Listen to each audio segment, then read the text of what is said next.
Moby-Dick, by Herman Melville. Chapter 35. The Mast-Head. It was during the more pleasant weather, that in due rotation with the other seamen my first masthead came round.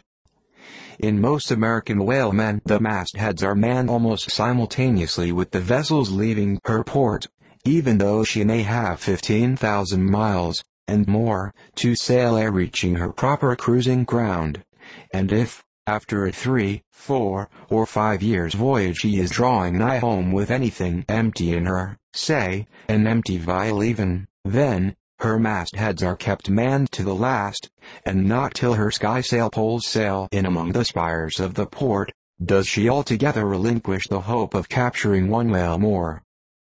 Now, as the business of standing mastheads, ashore or afloat, is a very ancient and interesting one, let us in some measure expatiate here. I take it, that the earliest standers of mastheads were the old Egyptians, because, in all my researches, I find none prior to them, for though their progenitors, the builders of Babel, must doubtless, by their tower, have intended to rear the loftiest masthead in all Asia, or Africa either, yet, ere the final truck was put to it, as that great stone mast of theirs may be said to have gone by the board, in the dread gale of God's wrath, therefore, we cannot give these Babel builders priority over the Egyptians. And that the Egyptians were a nation of masthead standers, is an assertion based upon the general belief among archaeologists, that the first pyramids were founded for astronomical purposes, a theory singularly supported by the peculiar stair-like formation of all four sides of those edifices, whereby, with prodigious long upliftings of their legs, those old astronomers were wont to mount to the apex, and sing out for new stars, even as the lookouts of a modern ship sing out for a sail, or a whale just bearing in sight. In Saint Stylites, the famous Christian hermit of old times, who built him a lofty stone pillar in the desert and spent the whole latter portion of his life on its summit, hoisting his food from the ground with the tackle, in him we have a remarkable instance of a dauntless stander of mastheads, who was not to be driven from his place by fogs or frosts, rain, hail, or sleet, but valiantly facing everything out to the last, literally died at his post. Of modern standers of mastheads we have but a lifeless set, mere stone, iron, and bronze men, who, though well capable of facing out the stiff gale, are still entirely incompetent to the business of singing out upon discovering any strange sight. There is Napoleon, who, upon the top of the column of Vendome, stands with arms folded, some 150 feet in the air, careless, now, who rules the decks below, whether Louis Philippe, Louis Blanc, or Louis the Devil. Great Washington, too, stands high aloft on his towering mainmast in Baltimore, and like one of Hercules' pillars, his column marks that point of human grandeur beyond which few mortals will go.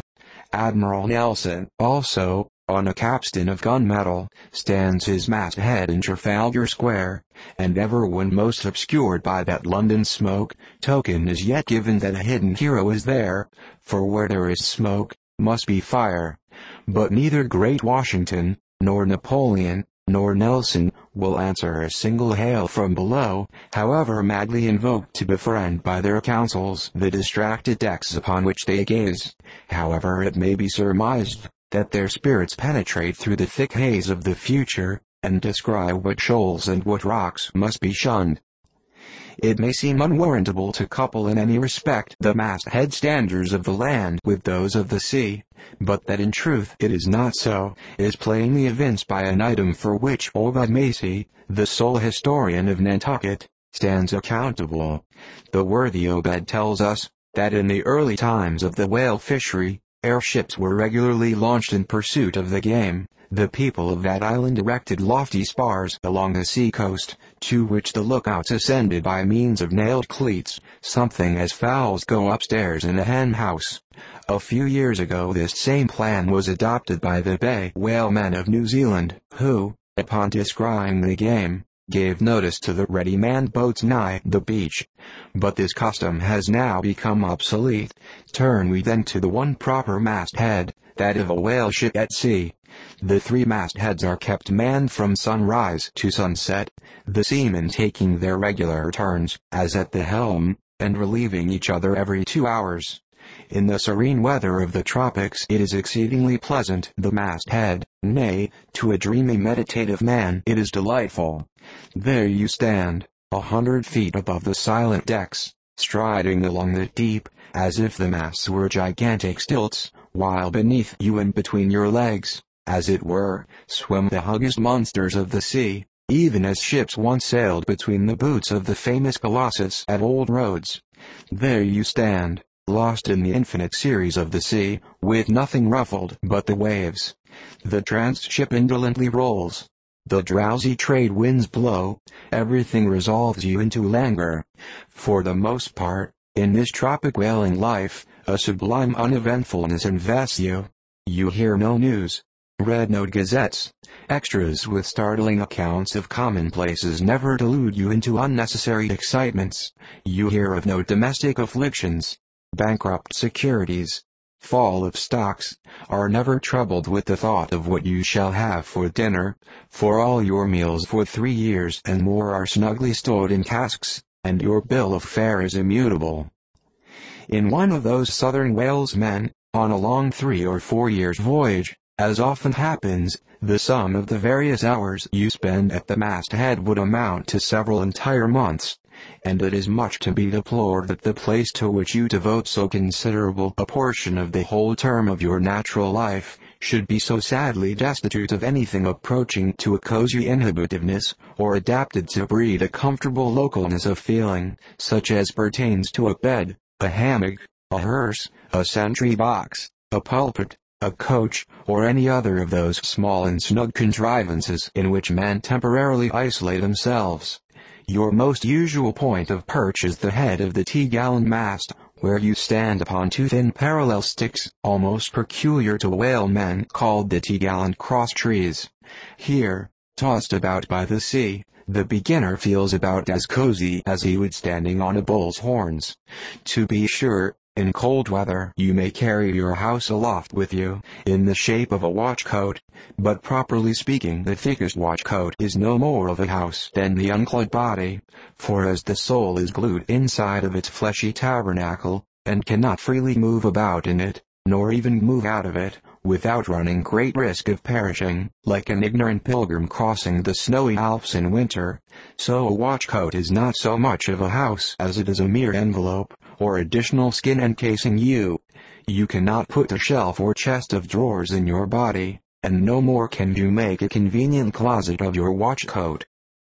Concerning all this, it is much to be deplored that the mastheads of a southern whale ship are unprovided with those enviable little tents or pulpits, called crow's nests, in which the lookouts of a Greenland whaler are protected from the inclement weather of the frozen seas. In the fireside narrative of Captain Sleet, entitled, A Voyage Among the Icebergs, in Quest of the Greenland Whale, and incidentally for the rediscovery of the lost Icelandic colonies of Old Greenland, in this admirable volume, all standers of mastheads are furnished with a charmingly circumstantial account of the then recently invented crow's nest of the glacier, which was the name of Captain Sleet's good craft. He called it the Sleet's crow's nest, in honor of himself, he being the original inventor and patentee, and free from all ridiculous false delicacy, and holding that if we call our own children after our own names, we fathers being the original inventors and patentees, so likewise should we denominate after ourselves any other apparatus we may beget. In shape, the Sleet's crow's nest is something like a large tierce or pipe. It is open above, however, where it is furnished with a movable side screen to keep to windward of your head in a hard gale. Being fixed on the summit of the mast, you ascend into it through a little trap hatch in the bottom. On the after side, or side next the stern of the ship, is a comfortable seat, with the locker underneath for umbrellas, comforters, and coats. In front is a leather rack, in which to keep your speaking trumpet, pipe, telescope, and other nautical conveniences. When Captain Sleet in person stood his masthead in this crow's nest of his, he tells us that he always had a rifle with him, also fixed in the rack, together with a powder flask and shot, for the purpose of popping off the stray narwhals, or vagrant sea unicorns infesting those waters, for you cannot successfully shoot at them from the deck owing to the resistance of the water, but to shoot down upon them is a very different thing. Now, it was plainly a labor of love for Captain Sleet to describe, as he does, all the little detailed conveniences of his crow's nest, but though he so enlarges upon many of these, and though he treats us to a very scientific account of his experiments in this crow's nest, with the small compass he kept there for the purpose of counteracting the errors resulting from what is called the local attraction of all binnacle magnets, and are ascribable to